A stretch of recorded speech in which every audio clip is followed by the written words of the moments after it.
Right, this is going to be another episode of the Best Damn League Show, period.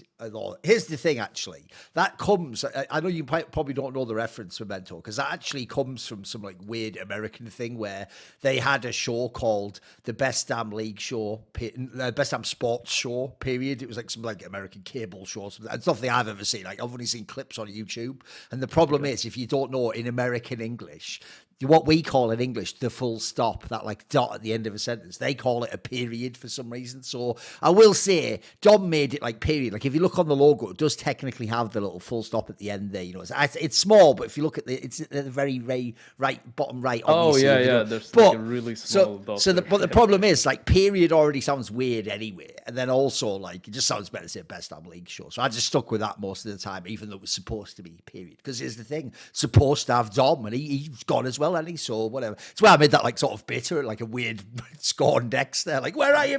Come back, Dom, please.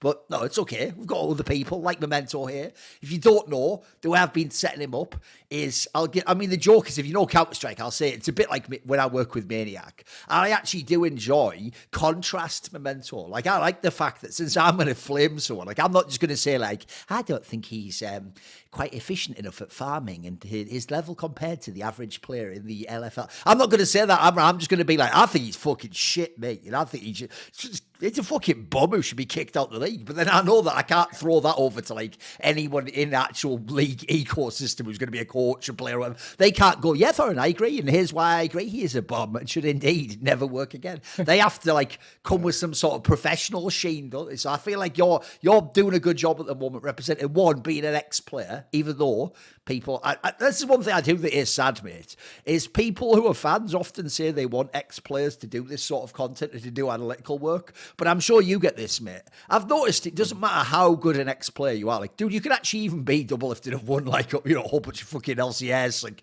being an MSI final. If you do analysis work and you're an ex-player, if they don't like your opinion, they just flame your career, though. They don't flame the opinion, right? They just, I bet your kids is like, yeah, what about that time you got kicked out in Schalke? Like, get a bench, like, even though you're like, what the hell? I'm just talking about, like, G2 now or something. Did they do that to you? Did the fans going on your career?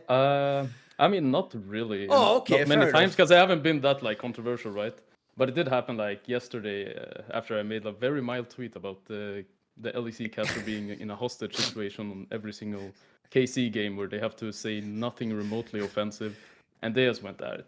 You know the joke about that, of course. Suck, you know? The joke being that one, you were making a post. This is like meta contextual. You were making a post about whether people can or should be able to be offensive, and you thought you could make it about Karmine Corp, even indirectly, and not have Karmine Corp fans get offended. Like a spoiler. Here's a secret. You know that famous thing from like whatever it was, Avengers, that everyone loved of like the Hulk, where it was like, you know, his secret was like he only became the Hulk when he was angry, and then he turns around and goes like, the secret is I'm always angry or whatever. Like the joke is, in this scenario, you would just always reckon him. You just reckon him, mate.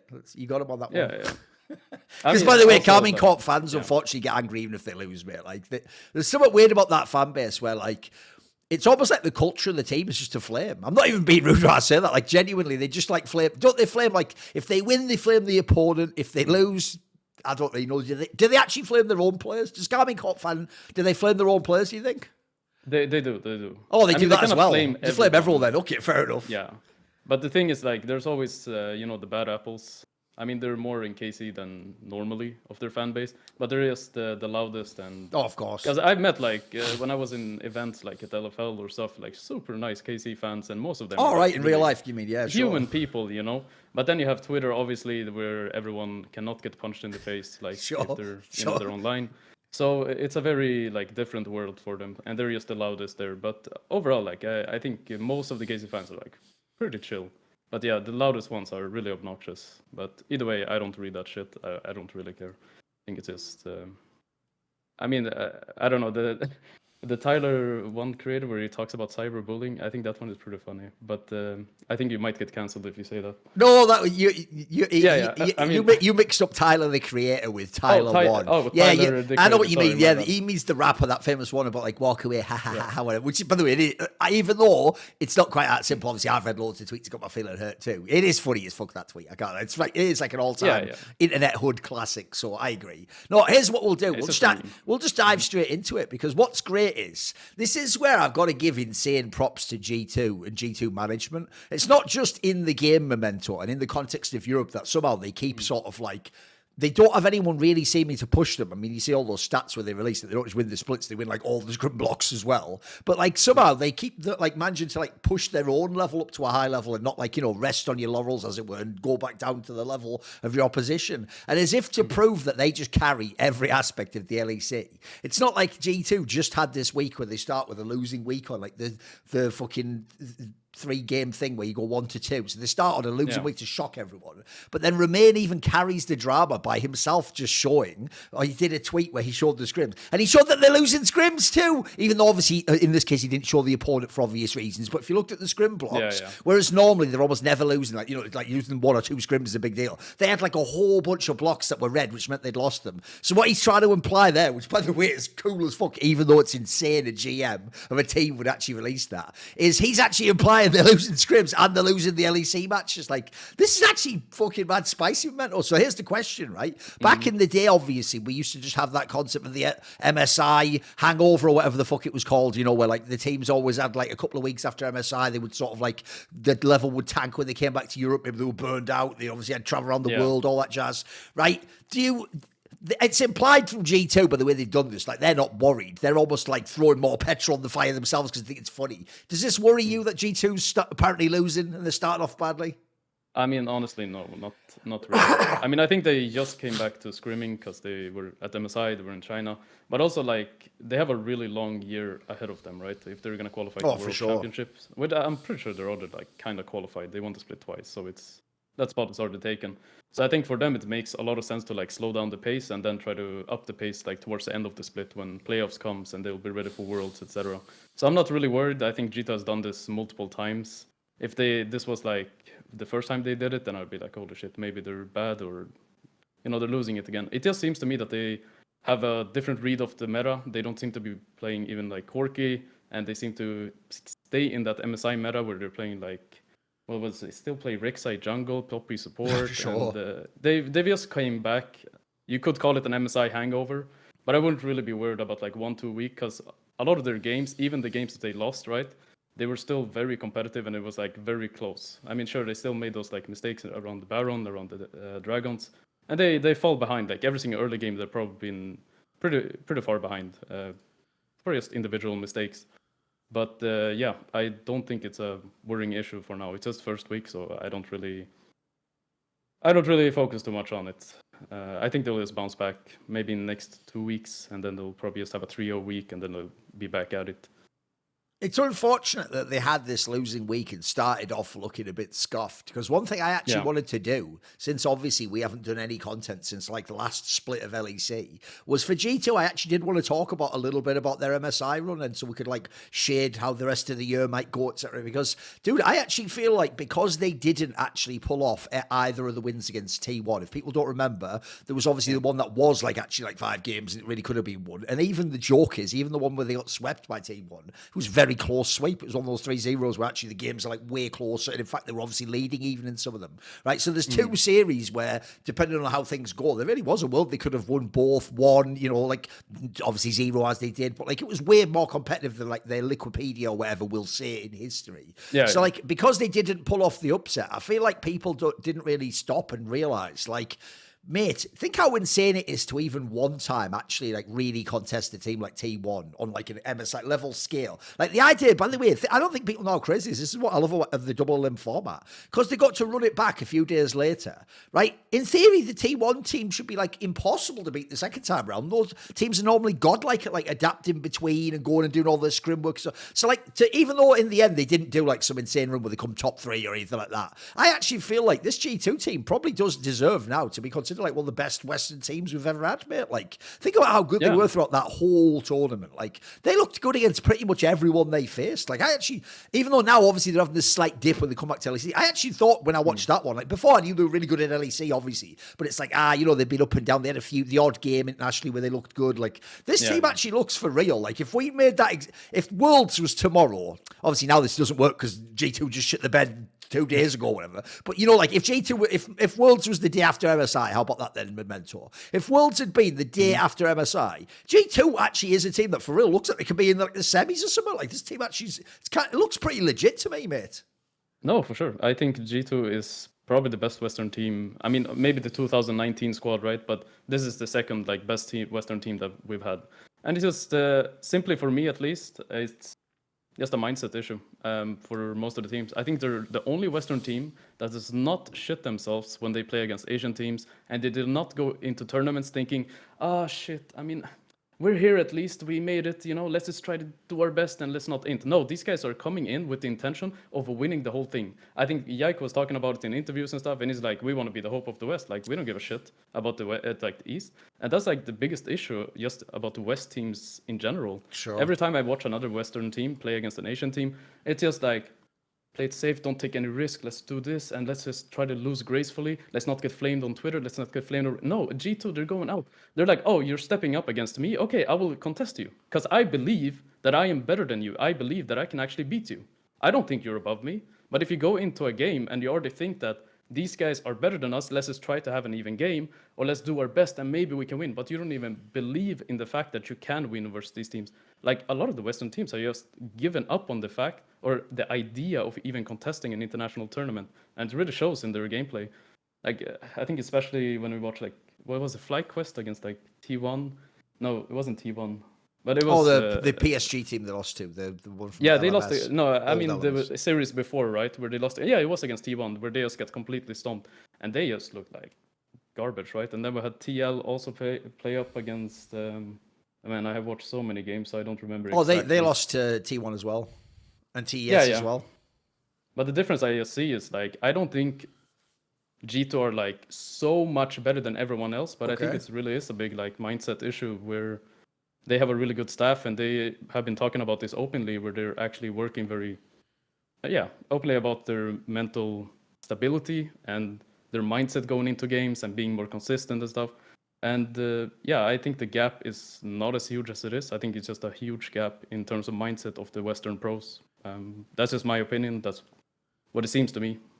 Because the funny thing is, as if to show how they always have to be the opposite to G2, Fnatic's done the opposite. So at MSI, they actually, especially that TL series, actually sort of let themselves down. Like, they had the moments when they played up to the level of, like, TES, etc., and actually, it actually looked like they could do something for a little bit. But this is the problem, mate. It's why actually no one knew if Fnatic would even be at MSI. So the joke is they come back to LEC and they're the 3-0, because that's just Fnatic, isn't it? So the problem I have with this team, Memento, is I do actually think what I'll give them credit for is this. When I was like, I don't want them to go to MSI, etc. To be fair, if I had to pick out of the teams that were available, I'd still rather they went than like BDS, because even if BDS players like smarter, I think BDS just wouldn't have a chance to beat any of the top teams, that they'd get murdered. So like the one thing I do enjoy about watching Fnatic players, they obviously have like fucking firepower and skills and players who make players. But the one thing I worry about, and I'm going to be looking for in this split, is, mate, the reason why I feel like they're so streaky is because I don't know like how good this team's decision making is, mate. Because it feels like they do the same style of like high tempo play against every fucking opponent. And so sometimes if it just doesn't work, like they'll just lose, mate. They'll just keep taking fights and just lose. So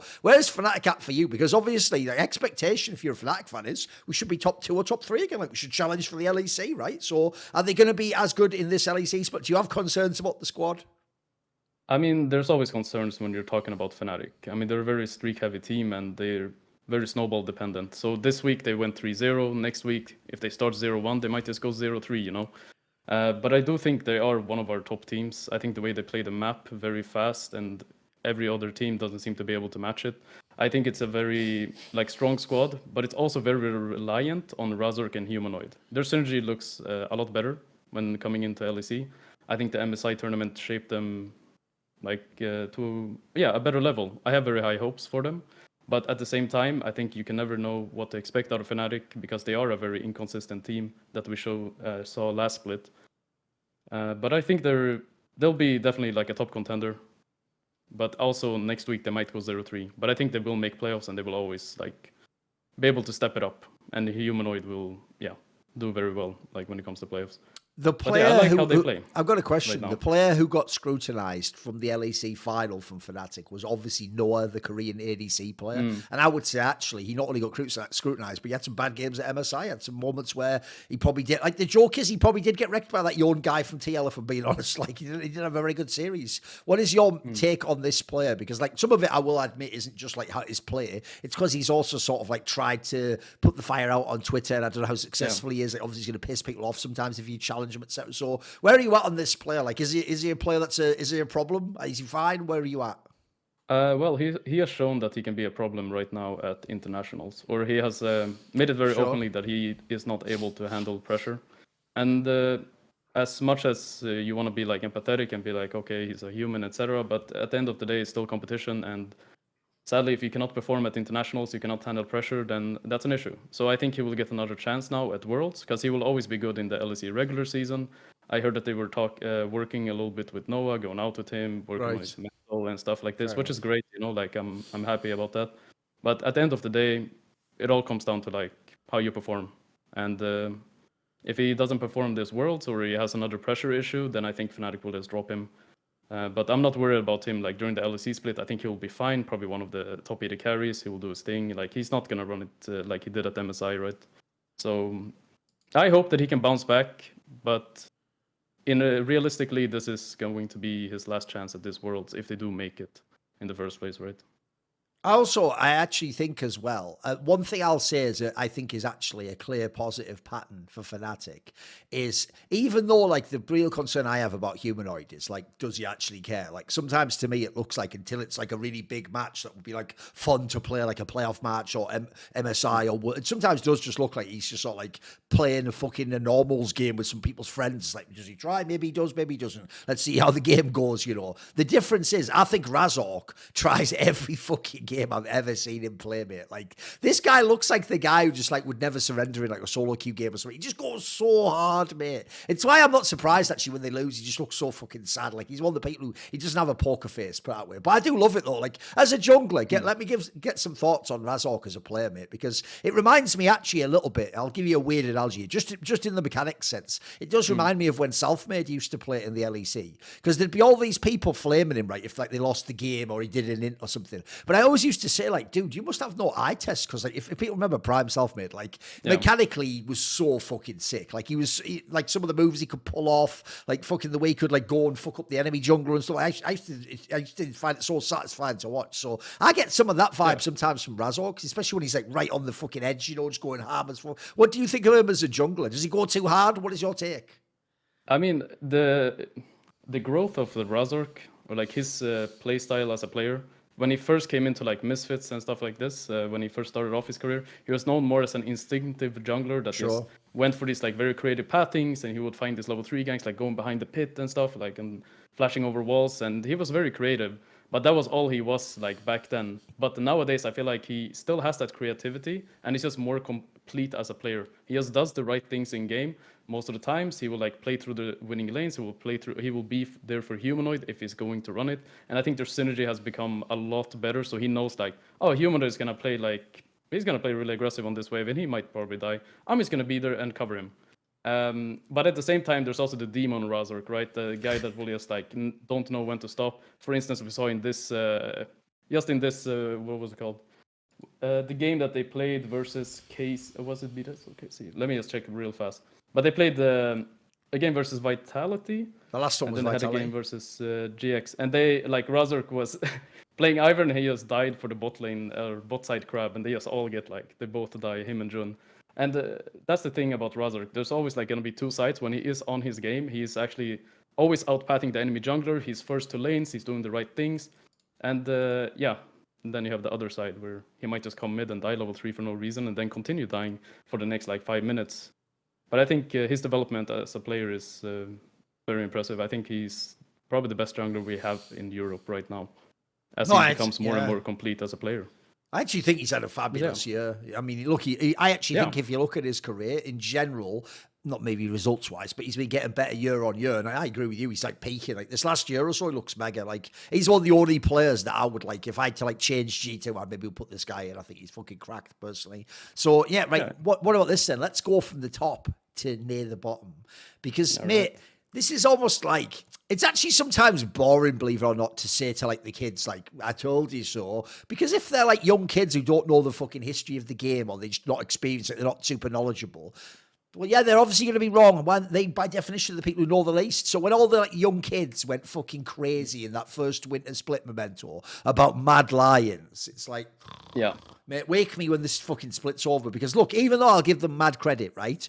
The thing about Mad Lions, I have to give them full marks for is obviously I could never know that like BDS thing would happen with fucking Adam. So the idea they went to the final was absolutely inconceivable to me. Like, that was mental. I would have said before the split, well, they definitely won't be in the final. Like, that would be easy to say. So they did exceed my expectations. But even the way they did it, if you remember the series they were playing against, like Fnatic was super close. Like I say, the BDS one was close even without the fucking Adam situation, right? If you watched all of that and you were a Mad Lions fan, you were like, wow, awesome. They're going to be like that, but even better. And then none of the other teams are going to get better. And they're just going to be, and actually just the permanent number 2 team. So you were living in a fantasy world the whole time, I actually think if you go back and watch a lot of those shows, a lot of the analysts did a really good job, even though a lot of people were surprised by how Mad Lions did. If you go back and listen, loads of the shows are people correctly identifying things like, but it's not like they're all 5 going to be all LEC players, they're not all like the elite talents. In fact, a lot of people went quite heavy, even when they were winning all the games, on pointing out players like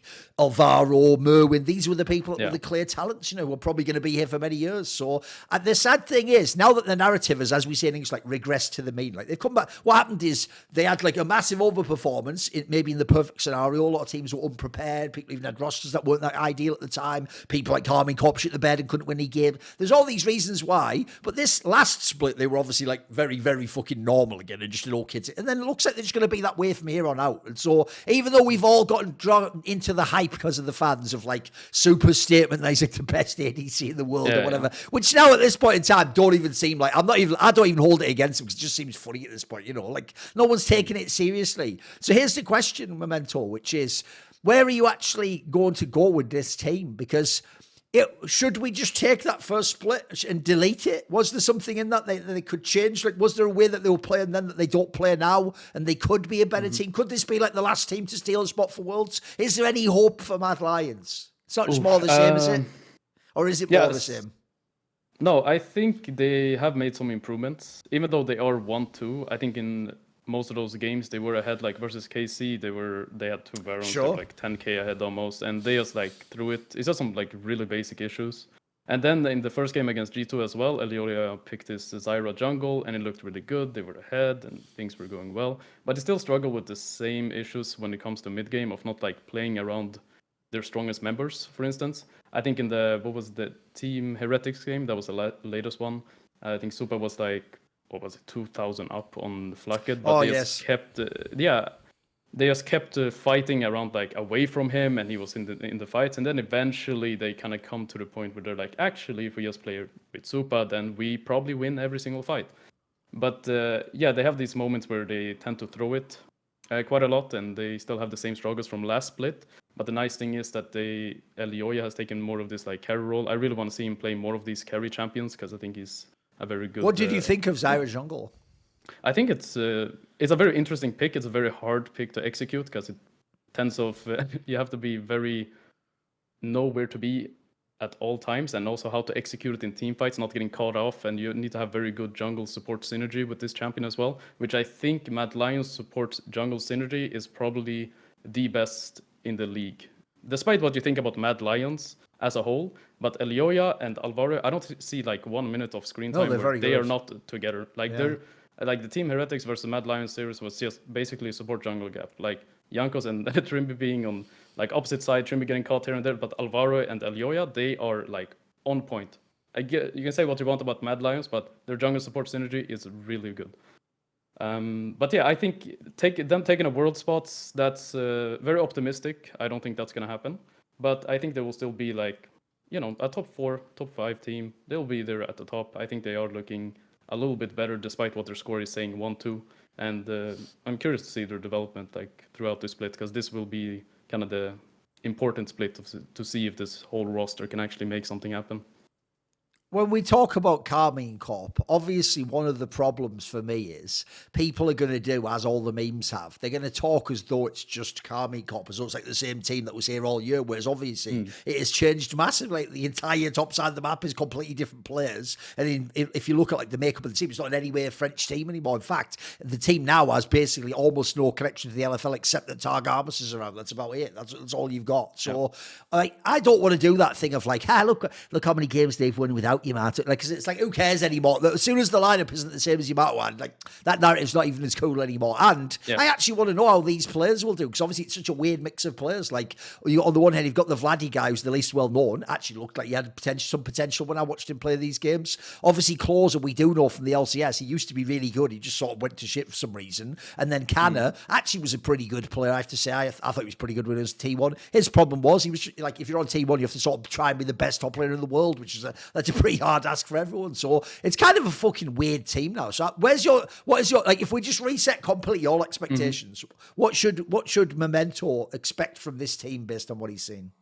Okay, I don't expect them to be that much better than last split. I do expect them to make playoffs now. I think they are better. Right. They are better for sure. But they still struggle with the same issues that they've been struggling with for the entire year, which is just being discoordinated.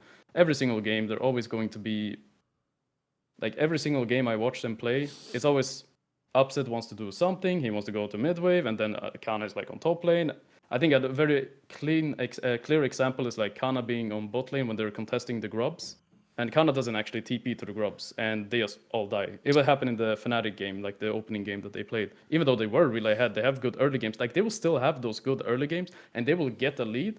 But the second it comes to mid game, they're gonna fuck up one rotation. They're not gonna be on the same page, and then they're always going to like just crumble because of it. And the strategy that they have now decided to opt into is just play scaling. Let's just not do anything. Like that Rogue versus KC game was one of the like. It was bad, wasn't it? It was bad, mate. I mean, it was good defense from KC. I will give them that. Like the things that they put, and they held the control. But it was also like horrendous gameplay from just Rogue.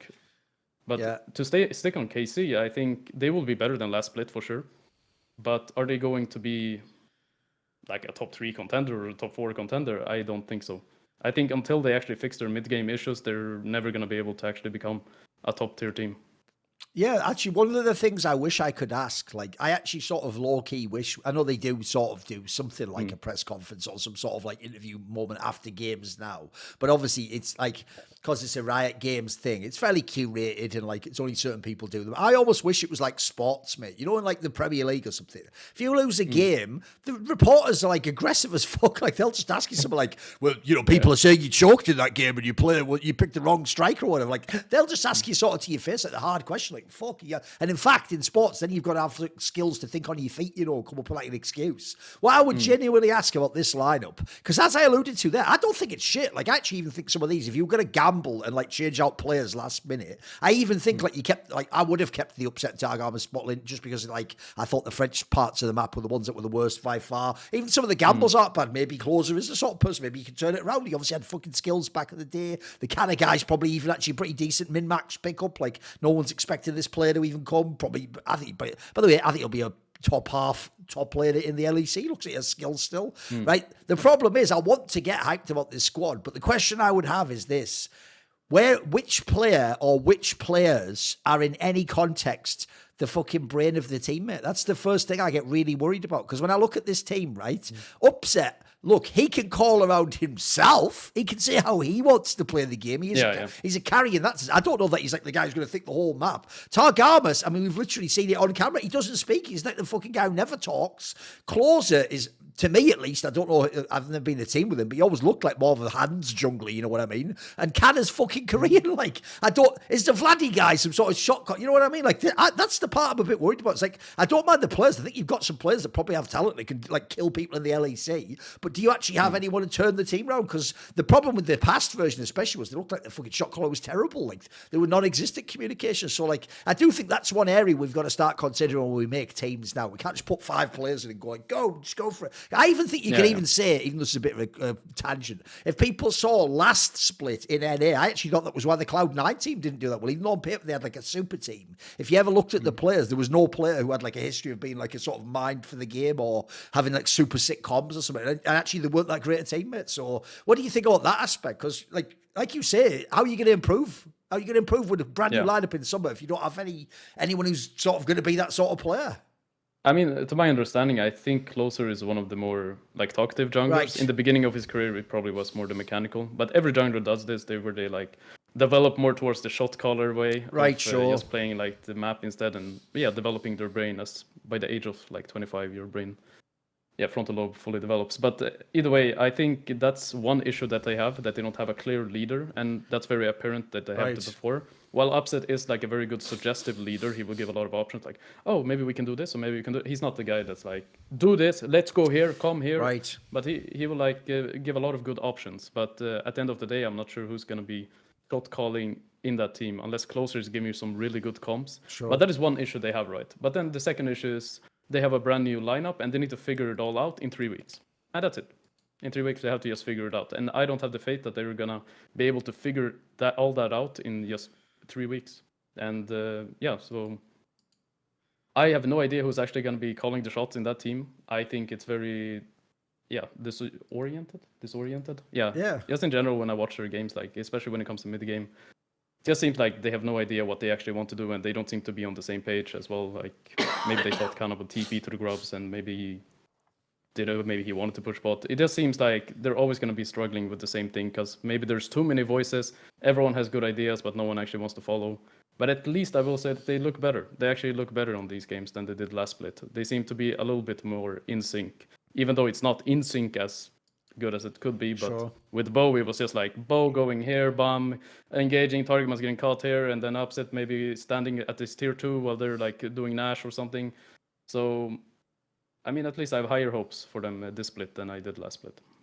Oh, no, I know what you mean. And even though I was actually a mad fan of Bo, like I did want to see him keep playing the LEC. Also, if you've ever played the role of jungle, it was just actually like nightmare fuel watching him play the game though, mate. Like, it was like watching some beautiful fucking Mustang horse, wildly buck against the system, and then they just tame it and pull it down with a lasso and put a fucking, whatever you call it, I can't remember what you call it, the thing you sit on, the fucking...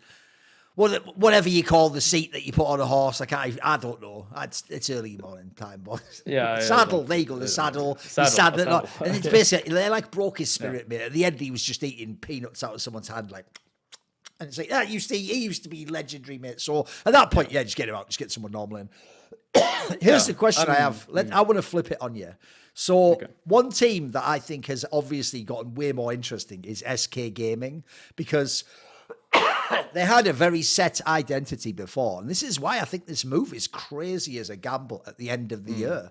Because the whole SK Gaming team, as far as I could tell, the whole time they had that bot lane was just about the fucking Exakick bot lane. That was like the win condition. That's what every comp looked like it was set up for. It was like Exakick on his pick, win the whole fucking team fight. And people will know, the story goes that like both when they were recruiting them and then throughout the time, like it was essentially because Exakick was considered like the young star, it was kind of his choice, and he kept the DOS guy. He like didn't swap him out for someone else. Could have been a whole bunch of other support players I've heard there. Right now, he's just gone. They've just because he had like one like dodgy split himself. They've just benched him completely. They've got this all Korean bot lane in. So two things. What do you think of like removing the old bot lane? Obviously, like that was like every conversation about SK was about that guy pretty much. And then two, what do you think of the new Korean bot lane?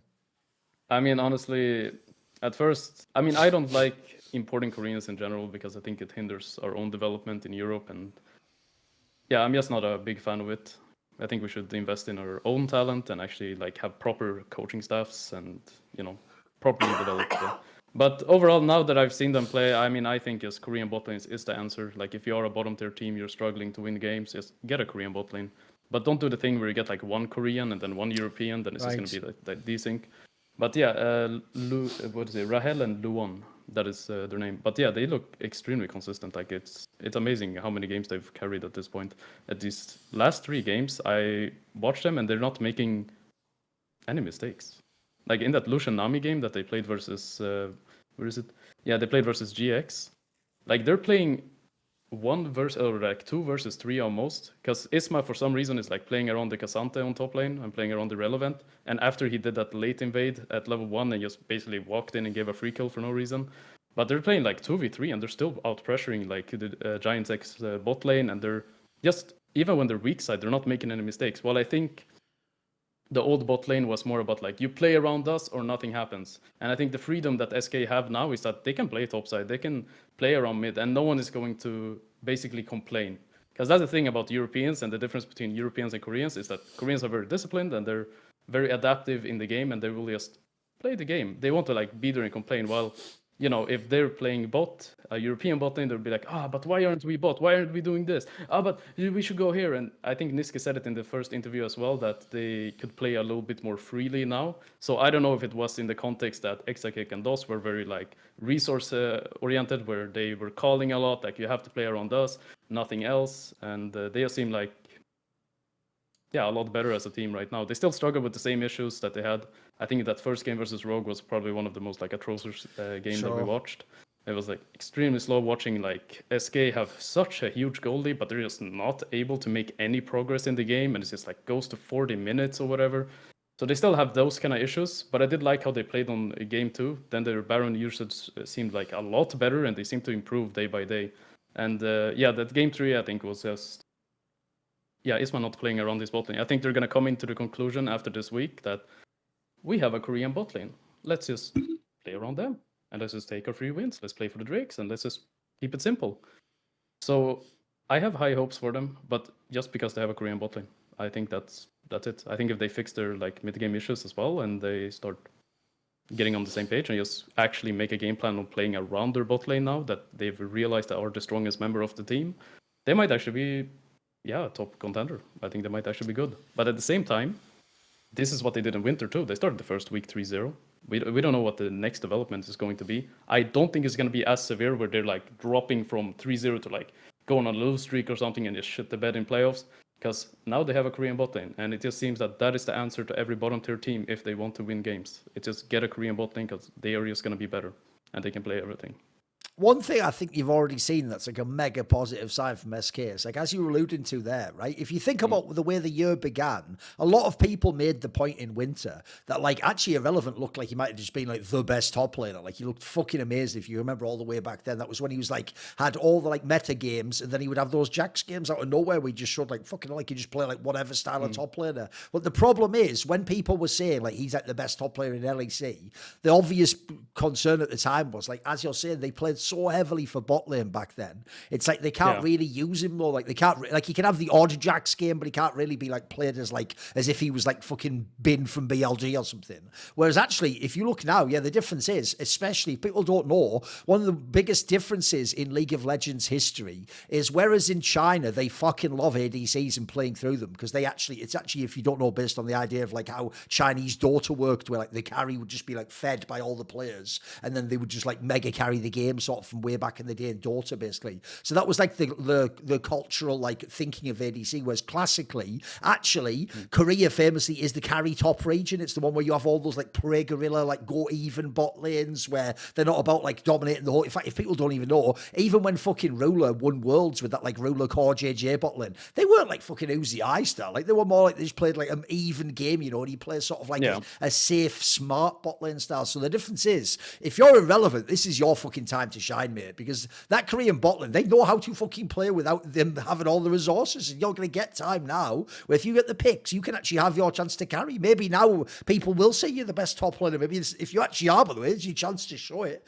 Even though, like, I would say, I do think like the top lane pool did get a bit better this year. It's not as bad as it was past years. Like, so no, the thing is, I'm kind of hyped for this team, mate, because already the two teams that always tortured me the last few splits is Heretics and SK, because I always thought they had like potential, but you could see in the playoffs they would always like be the one who like just lost in that sense, which is the worst type of potential to have. Like, you know, maybe they could have done better. Like, if this team actually has stability in bot lane now, mate, like, I think it'll be way better. Like, I still can't know what to expect from Niski because he can be really up and down, but he can also be like potentially like borderline world-class player. Like, he can be very good too. So, I don't think people are giving credit for this angle. This is only going to be the Isma guy's third split. He only came this year, guys. He's still a rookie. And I actually do think in the games they've won throughout both splits, he's shown some big upside too. Like, I actually do think he is like a player you want to hold on to potentially. So I actually kind of hype for SK, man. I feel like this could be a team that could nick like the last world spot or something. Yeah, I think that's, I mean, world spots, yeah. I mean, that's the thing. You don't know the potential of Korean bot lanes. They can legit just take you all the way to like the finals randomly. And it does seem that SK has a lot more freedom of playing the game. They can play around topside if they want to. But I also think Irrelevant hasn't got like that many resources, but he's been doing really well in the mid game, playing the weak side. It's a lot of times in the G2 game that they played, which Irrelevant made this play where he went for the wave and tried to kill it while they were cross-mapping on him. And SK actually ended up getting 3 turrets just out of him like buying that much time. So I think Irrelevant has had a really consistent split so far. I'm a big fan of Irrelevant. I played with him as well before. And I think he is one of the best top laners that we have in Europe as well. And now if he can get the resources as well, now he has no excuse to say like, oh, well, we're only playing bot side, etc. That's why I can't really shine. So I would like to see him play like hard for top and see what Irrelevant can do. Because I think the kid is like really good. No, I'm with you. I think he's the truth, man. He's just legitimately just a really good player. Right. What about this then?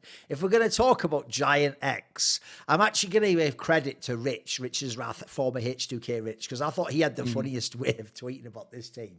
Because if people don't know, they've obviously made some changes. Like now they have the Antonio as the top laner, the Spanish top laner, and then they have Juhan, a Korean jungler, as their jungler, right? They've made these like swap outs into the lineup. And the reason why it's funny is because when they lost one of their games, Rich just did like, if there's one thing I've got to give like actual credit to my country, England, for, is within our own language, we're easily the best at sarcasm. Like Americans don't even get sarcasm, you know, like other countries are just a bit weird. Right. The reason why he nailed it is like the way he just said something like, you know, like I'm sure the Antonio, you know, will like improve a lot more. He's only been playing professional league for 9 years or something. Because if you don't know, guys, he was around for like 1 million years. He's basically been like in like ERL / that level for like 1 million, like a whole career. Like the joke is he was probably playing before you, mate. Like he was playing right back in the day. So it's such a strange pickup because this guy, like, he's a known quantity. It's not, it's like Rich is saying, it's not like some 18-year-old that someone's found where it's like, watch out, this guy could be the next, you know, wonder or something. So that's the one thing. These two moves are such strange moves. You've brought back a super veteran challenger level player, but then you've also got a Korean import jungler. Like, what a strange team this is now. So give me your thoughts. What do you think of this GiantX squad? It's certainly, look, I'll give them credit for one thing. Like, even though I'm an older one, they're fan, the old roster was boring as fuck to me. So they've done something, but I don't know that it's like the answer. So give me your thoughts. Where are you at on this squad, mate? Yeah, I mean, Antonio has been waiting to like play in LEC for a very, very, very long time. Even though did he deserve to go LEC? That's another question, right? But yeah, I think it's also he's been with the organization for like 10 years now or 5 years, etc. So he kind of just has to get the chance now to play. But yeah, this squad I think is still as same issues as last split. I think Johan looks completely like I have no idea what he's doing. I have no idea what his jungle support synergy does. I never see Ignore together with Johan. I don't see them be playing together at all. And yeah, they still have the same issues. I think the only guy that's playing the game is Jackis. Jackis is the only guy that's actually playing the game. His LeBlanc game, his Varus game. He's like, I'm watching him like play Varus, and he's trying his absolute best to just carry the game, and they just can't help themselves but to run it down every single team fight. And while I think Antonio is the newest addition to the team, right, together with Johan, Antonio has had good laning phase. He hasn't done anything terrible. I think he's like doing pretty well. Even that Rumble game, he managed to like pick up 3 kills. He was very strong. But his biggest issue right now is just his team fighting. We saw it in the Zac game, like him going for these angles where he's trying to jump under the turret and expecting Trimby to be so boosted that he's not going to cancel the Zac jump. Sure. And maybe that's also a thing, like when you play against a little bit worse players for a long time, you play against like in the LVP, they probably maybe wouldn't even stop that. So it's a good angle. Like I see the idea of the angle, but he's just not at that level yet where he's good at team fighting. And then in his Rumble game, he's like the most fed member and he's 3-0. And then he just TPs in front of Niski's face and he just dies. And it happens like 3 times in a row, you know? So I think Antonio, while his laning phase is very good, or not very good, I'm just going to say it's fine. Like he's not doing any mistakes, you know? Like he's moving around the map, he's doing the right things. But when it comes to team fighting, that's where he's like really struggling at the moment. So I don't have a lot of high hopes of the roster. I think it's kind of like the same shit show as it's been the entire year. Well, I don't even see any, like, the only good thing that I see in the roster right now is like Jackis is stepping up and becoming a little bit more of a leader. But it was so depressing to watch him play that Warriors game, and he TP's top to just like, I'm gonna go and cross map, we're gonna take the tier 2. And then GiantX just goes and mid and die, and they just lose the game. Like, why? And it's just such a weird team in general. So I don't know what to expect out of them. Maybe Johan is like a new addition. He's Korean as well. It's like very hard to get that synergy in the beginning, but they don't have a lot of time, and they're already like 0-3, right? So yeah, I don't know what to say else about them.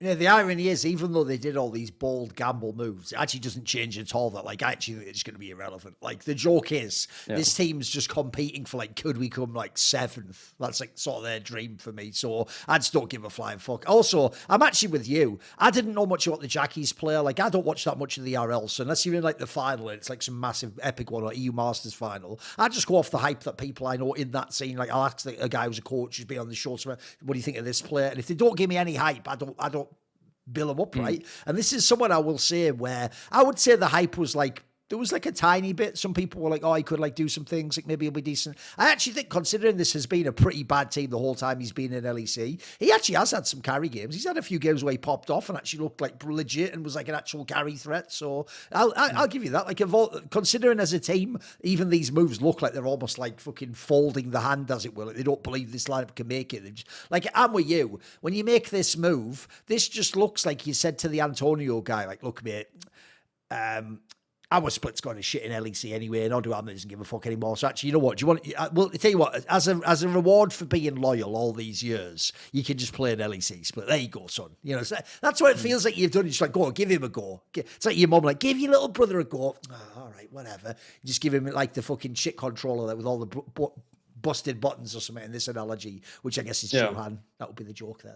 I mean, that's the thing. He should have gotten like a chance. If he got a chance, it should have been like a real earlier, split. like when he won the EU Masters. But he has been like kind of jailed, like where everyone thinks he's just a tank player, etc. But I'm happy that he gets the chance, but it's just a little bit too late. You know? No, that's actually one area I've got to say. That's the one reason, by the way, why I'll never actually, even though this is a controversial take, I'll never be a fan of actually the league being totally franchised, as in there's no promotion relegation. Because here's the difference. People like this guy, or the most famous example is like Jizuki, people like that, you can't keep them out the league if they're actually good enough. Like, if they'll make a team and they'll beat you. Whereas in this scenario, like, if you just don't want to pick up Jizuki, you don't ever have to. You can just sit there. The joke is he could actually be like fucking Knight for all we know, but he can never get to the LEC unless someone asks him to join. So that is one thing I will say I do miss about EU back in the days. Like, someone like this could have just gone to a team and won his way into the league. Same with everyone, by the way. Again, there are all those people who are at the same sort of like, I'm just below the LEC level, but I can't get the chance I want. And he's stuck in playing in some LVP or LFL, whatever it might be. Right, let's flip over and talk about another team. Because if there's one team that predictably somehow just stays its essence the same, it is fucking BDS Memento. Do you know what's funny? I actually have to say, in a fucked up way, I found a better way to like give them the backhanded compliment that they always get mad at. So they always get really mad as players, right? When I imply that, like, I actually don't think as players this team's ever been that good, in my opinion, mate. Like, some of the amount of times I would ever have put any player on BDS, like all LEC first team, it's very rare. Then maybe like once or twice they might have made it then. It'd probably be like Labrov, or maybe Adam would have made it one split, you know. So what I always credit them with is, though, they do in some fucked up way, though. They are sort of like the LCK team of the LEC. Because, mate, they're still able to get away with this shit where, like, it's like for real. It's like someone just convinced them. You know, in the film Inception, the idea was you plant an idea in someone's mind, and then when it happens, almost like they think they had the idea themselves, and so like they're just convinced of it. It's like the genius coaching thing, even though this should sound like the most basic coaching concept of all time. It's like Striker just incepted into the minds of BDS. Like, if you just let them make more mistakes and you punish their mistakes, you win. Which sounds like a really obvious thing to say, right? Like anyone could say it. But the point is to actually implement that style in the game is really fucking hard. Like, by the way, one thing a fan might take for granted in what I just said is to actually do that style, you have to react to what the opponent's doing as well and sort of make the correct decision in the moment. Like, it's actually pretty tricky to do that. A lot of people prefer to be the guy potentially making the mistakes, being proactive and making crazy plays and go, mate. However this team is coached or whatever the makeup of the shot calling is or whatever it is in this team, they are really fucking good at letting the other team in / fuck up / throw the game. They're so good at it though, bro. Like, for real, like, that's why I say they almost are like an LCK team. I'm actually like, I'm low-key impressed that they can just keep doing this because if you do it a couple of times, mate, maybe the other team's just fucked up. Like, they can consistently do this. Like, this actually just works, mate, this style. It wins fucking LEC games too. Like, it's pretty good style, I gotta say. Yeah, I think they've mastered the art of slowing down the game and playing from behind. I think that's an art that a lot of teams don't actually put any attention on because they think like, well, if we're behind, we deserve to lose anyways. Yes. Like, why should we be practicing how to set up defensive vision and how to actually like hold the areas, which chokes to play around, which like where do you actually take the fights and make it hard for enemy team to end. There's something that I always preach because I think it's a really good thing to have in every single team is like learn how to play from behind because a lot of teams, even in the LEC, like in the other leagues too, are not even good enough to finish a game, especially if you make it hard for them. You rotate to the waves to catch them you don't give them any windows to actually punish you or get deeper vision.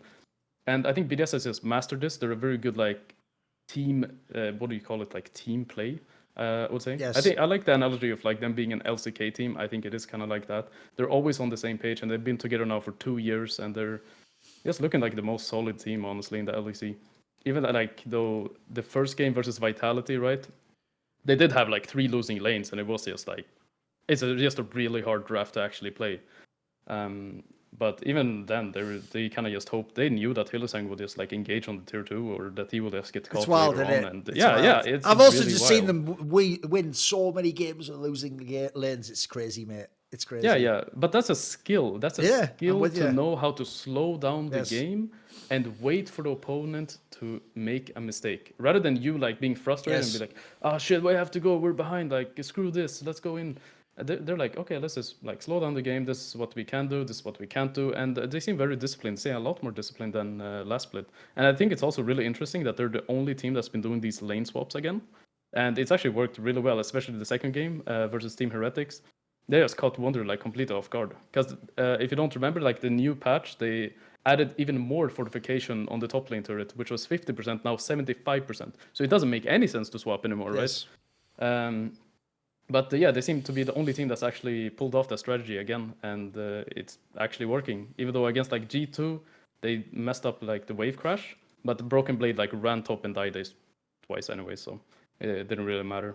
What's hilarious as well, by the way, is this is how you know I actually was here the whole time in League of Legends, even though the joke is you can look up on YouTube. There's no one documented more proof. I think the joke is half my fucking life. I was just talking in the camera like this to all you fuckers about League of Legends. Look up on YouTube. It was way back in the day. But the way you know I was also around a long time, Memento, is when the lane swaps first came in at the end of last split, when they obviously did that one against G2 and all that drama happened of like, was it leaked, was it not, and all that discussion about like, lane swaps coming back. And obviously some of the G2 players said they didn't want it back. The coach, unsurprisingly, does want it because Dylan Falco loved lane swaps. When all that discussion happened, I had to tell Monty on some of the insight, like, I think everyone's getting ahead of themselves. Have they forgotten this is Riot Games? They will 100% patch it out of the game, like, immediately. Like, Riot, here's the difference. If there's one person we know doesn't like lane swaps, it's fucking Riot. Like, and as you say, they've done exactly what they did the original way they destroyed lane swaps. You see, you just make the tower way harder to kill, so they just make it so it's less likely you're going to do it. So, one, I'm not that surprised at that, like, but I agree with you. It's why, in a way, though, it was genius to try it, though, because then it means that the opponent isn't anticipating you're ever going for it. So they're not looking for, like, the invade, etc., into, like, what's going on. So actually, it actually implies the first few times you do it, you're going to catch someone by surprise.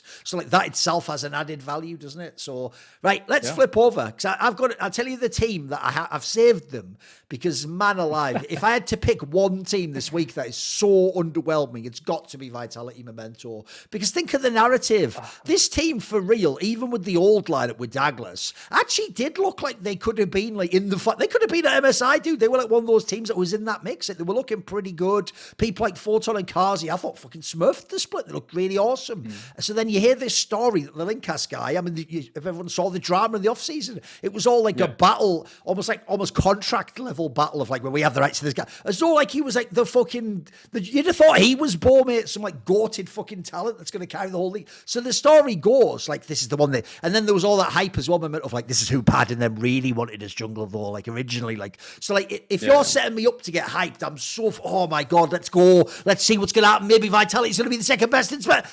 What the fuck is this? Like, give me some thoughts, because thus far, this has not lived up to the hype. This is not the hype I was expecting. I thought this was going to be awesome. I will say they're underwhelming, but they're also overwhelming. Okay. That's the weirdest thing, because they came into the split. They start off with that like BDS versus Vitality, or Vitality versus BDS, and they have 3 winning lanes. They're playing so clean, and it's like Linkas is actually looking really good. He's doing counter jungling. He's playing around the right lanes. He's getting every single objective, and they just look like, wow, this is it. Like Linkas, I don't know. Anyways, but yeah, they looked really good, and I was like so impressed. I was like, holy shit, this might actually be the roster that will make it to Worlds and might actually give Europe a chance. And then just the 20-minute mark, and then Hylissang just like, you know what? Screw it. I'm diving tier 2. Like, they want to go for the Drake, and his whole team is just like backing off, and he's just splashing in under the tier 2. He dies. Okay, fine. That's okay. They get the Drake. And then Hylissang instantly runs all the way to the top lane jungle. Gets caught again. Dies. And then Photon gets caught again on bot side. And then it's just like, and then they just collapse again. Same team that we had last split. And yeah, I don't know where to put them. Like, every single game, they are playing really well until they don't. Until they just get caught off again, and they're not on the same page again. They just seem to be completely off sync. And I think Hylissang is just, I will say he's the most, like, the focus on right now. Like, Hylissang is having one of those weeks where he's literally just running it. And Linkas, I don't think he's that experienced enough to know how to play with Hylissang. I don't think they're on the same page at all. And a lot of the times, like, Hylissang will go in, and Linkas is like, hey, I'm actually going back to my camp. And they just don't. I think they need a lot more time. They could be the best team. They can also be the worst team. But I was very like surprised how the same issues that they had last split just came back. And I think it's very reliant on Hylissang. I think Hylissang is a big part of this team. I think Viteo also had a little bad performance this week. He also got caught off a lot, and it just seems like they're just getting caught off a lot. That's the main issue for a lot of teams. And if they can fix those like really basic issues, they should be one of the contenders. But yeah, this week was just horrendous. Like, I've got a really mad analogy for you on this one, for Hylissang. So I won't extend it. Like, it's not actually a point about what I'm making the analogy point, but you'll see where I'm going with it, right? So basically, there's a very famous concept in the world of dog ownership, right? Which is that the most famous breed that gets in trouble is pit bulls, obviously, isn't it? Because like, you hear some story that, you know, like a pit bull like mauled someone's kid or something like that, you know, in the street, or attacked, like, sometimes when your family, famously, a very sad story is, like, I'll give you a classic one, is sometimes people don't know that they're going to have kids, so they get like a dog, like a pit bull, for example, and they stupidly treat it like it's like a little baby, or they go like way too far with it. And then the idea is when they have their own family, and then they sort of then start treating it like a dog, like, you know, like, hey, we're going to pay attention to the baby. It gets jealous, and it can sometimes attack even your own family. And so the classic story is where the analogy is going is, if you ever bring this topic up, there's two sides of people. There's people who think that like it's something genetic about the breed of pit bulls, that they're just aggressive, and that, you know, you can never quite know, and out of nowhere it can just happen. Or there's the people who think like, no, I think it's based on like who the owner is, you know, like, did you train it properly? Do you understand it? Like, can you see the warning set? Whatever, right? The point I'm going to make here is this. I feel like this is the best analogy for Hylissang as a player, because throughout his career, he's had these ups and downs, right? And it feels like it's just based on which time period you got Hylissang in as his coach, just to which one of those analogous options you think it is. Because if you got it where like things went really awesome, like you put the right jungler with him, you coached him the right way, like he had the right relationship with his bot lane partner and the ADC, the shot caller understood, like, we'll make space for the idea he'll make these players and go aggressive on fucking Flash hook on Nautilus or whatever the fuck. If you have those teams, you're going to say, no, everyone's hating on Hylissang. You know, you're underrating him. Like, he's a genius. You've got to like let him do the things he's going to do. And if you set it up and you create that environment where he can be himself, you know, he's one of the best we've ever had. But then you have the people where he just hard into them for a whole split, and they're going to be like, oh no, the problem with that guy is like, it's like he's more like the Incredible Hulk. If no matter how it seems like it's going, it could look like it's going awesome. He's playing respectfully. He's playing, I don't know, fucking range supports. He's doing everything you want. Yeah. Out of nowhere, that like darkness is there. He'll do the crazy int game, and because I have to say, Memento, I say all that to set it up. I actually sort of, in my joke, feel like it's almost like the genetic angle. Like, this guy just does this, mate. It's just who he is.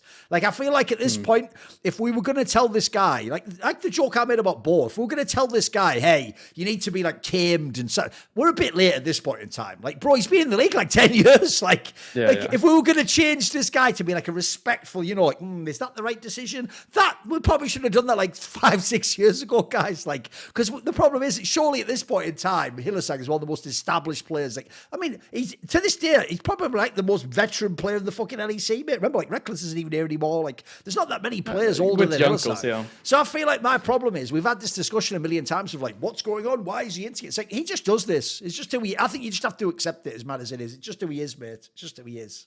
I mean, you have two options.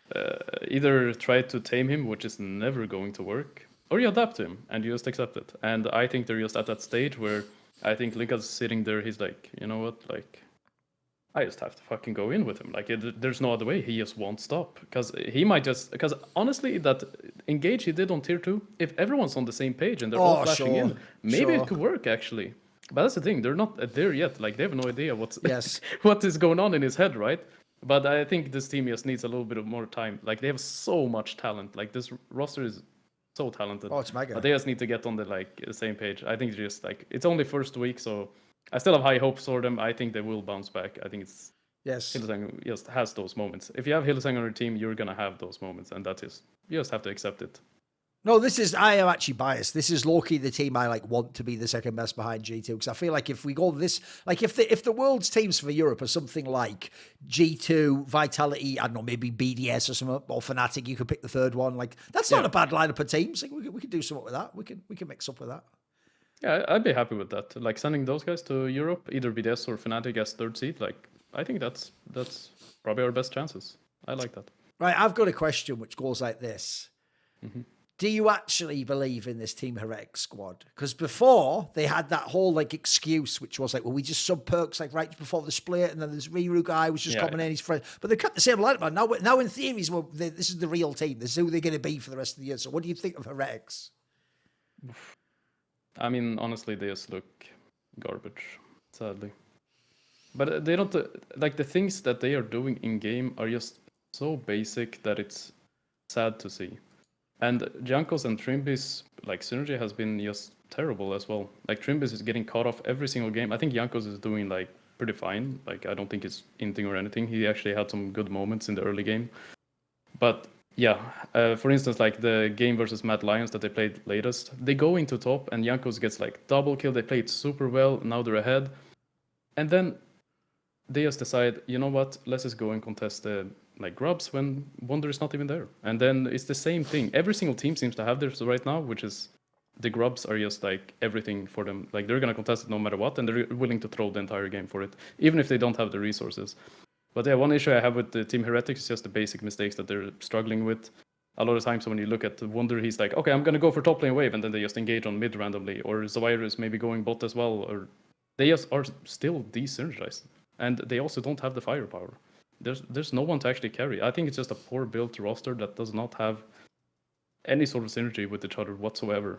Like, sure, they have the brain, they have GiantX, they have Wonder, which are like individual level, they're good, but they just don't have that like hard carry guy, which is something that we talked about last split as well, right? That they don't have that firepower that's going to just like carry the entire game. Like, yeah, what was it called? Flacked? Yeah, in the Jhin versus Jinx matchup, he's like 2k behind it, like 15 minutes or 20. It's just... And there's no one else to just take over the game, right? Yes. So, yeah, I'm a bit disappointed. I didn't think they would look this bad, especially the mistakes they were making, like contesting objectives when they don't even have the number advantage and just getting caught off so much. It's just very basic mistakes that makes it very hard to believe in the team. But yeah, they don't have any excuse this split. They have the same roster as they had last split. Sure, last split they just came in, they replaced Perks, they had Viro, and they looked good, right, for what they are. But I don't think they're gonna be like. I think they're still gonna be a decent team, right? Like they're gonna be top 6, top 5, etc. They're probably not gonna be like that bad. But I don't have high hopes for them going very far off. In playoffs, etc. I'm with you on the carry angle. Like the biggest problem they have is like if you even imagine a world where this team wins loads of games, like the question comes, who would be the MVP from this team? Like already your brain's like, there's not really an answer. Jankos? Maybe, you know what I mean? Because yeah. I have to say the Trimby one is a really disturbing angle to me, because the problem is you've just seen from all the teams he's been in, this is clearly a good player. Like he's done it in like 3 different teams now, guys, but he does also have like a really mad fucking like, he just gets into a headspace sometimes, bro, on certain champions. Like obviously he did it on Nautilus this time. I've seen him do a bunch on Alistair. There's certain champions he's on where he'll just fucking int like some really egregious ints, like some wild ones where you just think like, what were you even thinking on that? Like what was the best case? You want to pause the VOD? Like what was the best case scenario if they even landed that? You know, yeah. He has some really weird ones. The problem with that is though, like let me ask you this question then.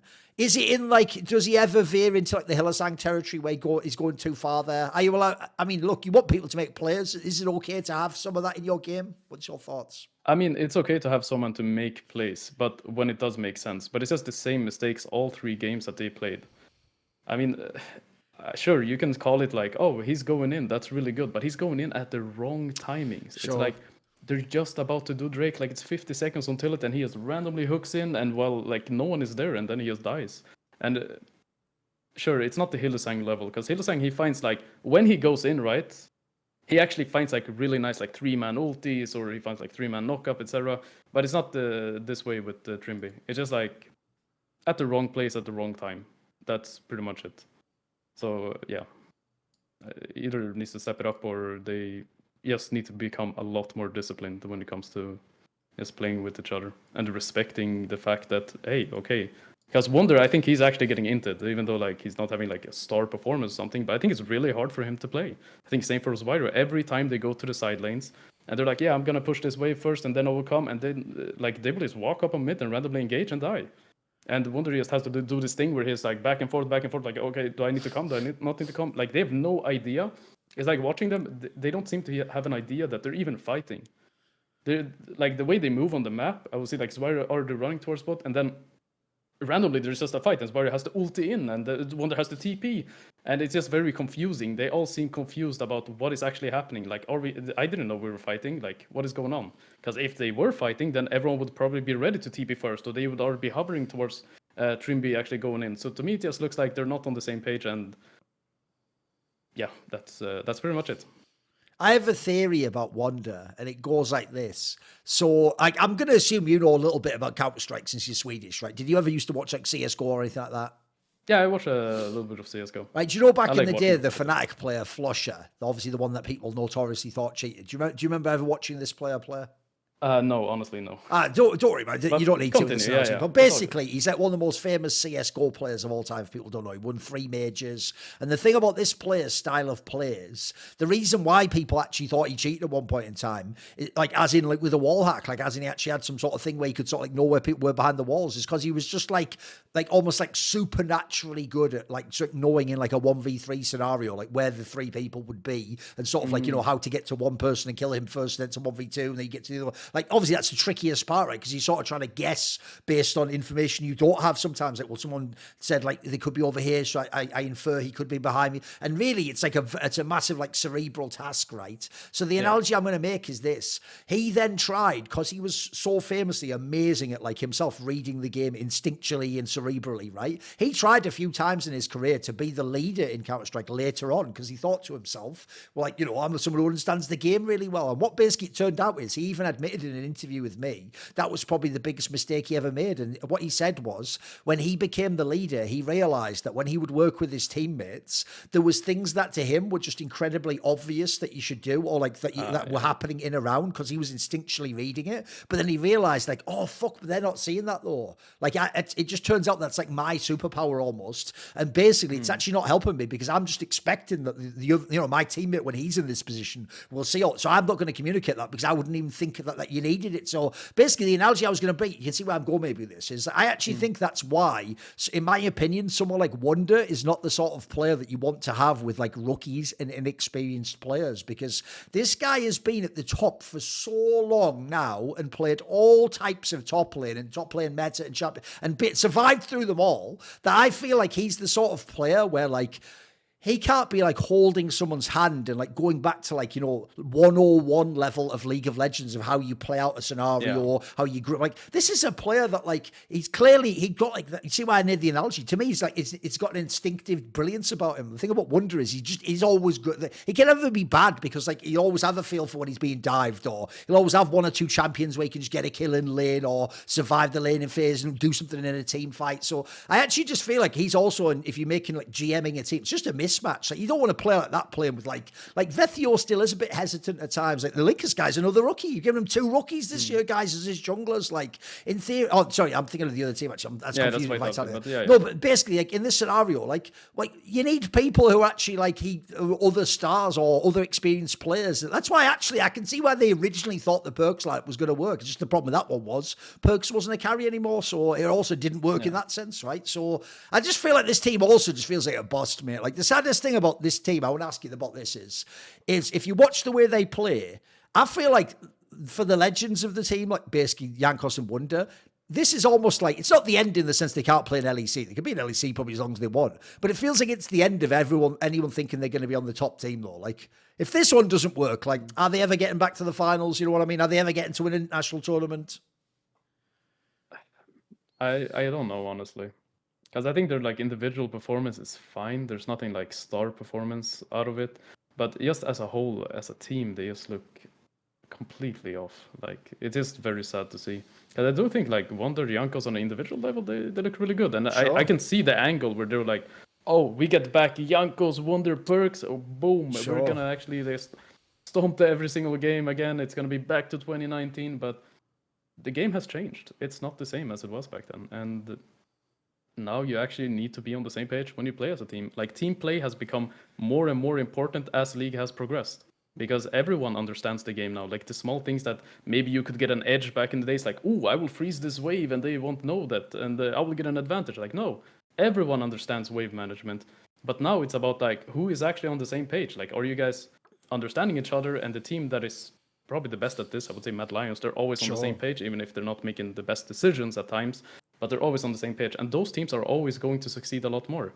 And like you said about Wonder maybe understanding the game at a very higher level than his teammates, or especially like, I guess, Flacket is the only guy that's like kind of rookie in Zyro, right? But they're doing fine, but they won't understand these like small angles that maybe Wonder wants to go for, right?